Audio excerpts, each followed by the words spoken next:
నమస్తే అండి. నా పేరు రాధిక.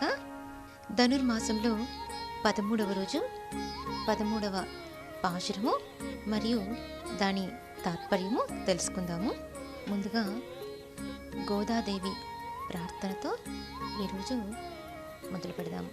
నీలాత్తు తుంగస్తన గిరితటీ సుప్తముద్బోధ్య కృష్ణం పారార్ధ్యం స్వం श्रुतिशतशिरसिद्धमध्यापयन्ती स्वोच्छिष्टायां स्रजिनीगलितं या बलात्कृत्य बुच्कै गोदा तस्यै नम इदमिदं भूय एवास्तु भूयः.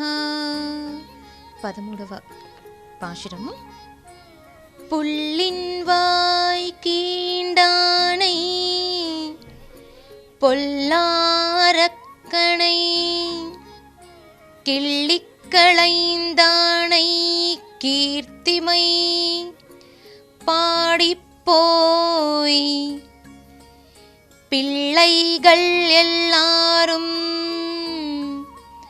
பாவைக்களம் புக்கார் வெள்ளியஜுந்து வியாஜமுரங்கித்து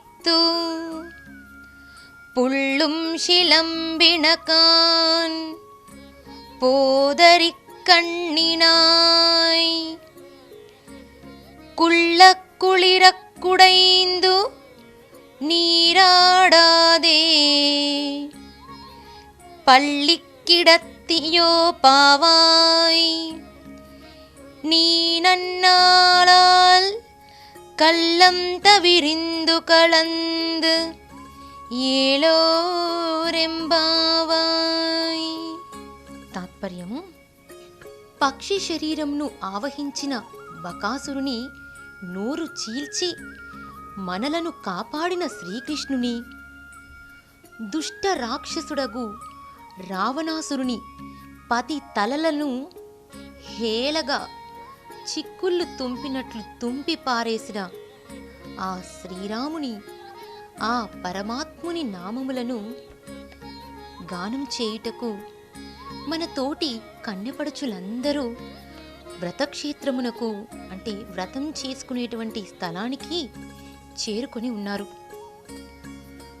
ఇంకా లోపల ఉన్నావేమిటమ్మా? లోపల 9 గల తామర పువ్వులను పోలినటువంటి వెడల్పైన కన్నులు గలదానా, లేడి వంటి చూపులు కలదానా? శుక్రుడు ఉదయించుచున్నాడు, గురుడు అస్తమించుచున్నాడు, పక్షులు కిలకిల రావములు చేస్తున్నాయి. కృష్ణ విరహతాపము తీరునట్లు చల్లగా నీటిలో మరలా మరలా మునకలేస్తూ స్నానమునర్చకుండా ఇంకా పాన్పుపై పడుకుని ఏమిటా ముద్దు నిద్రపోతున్నావు?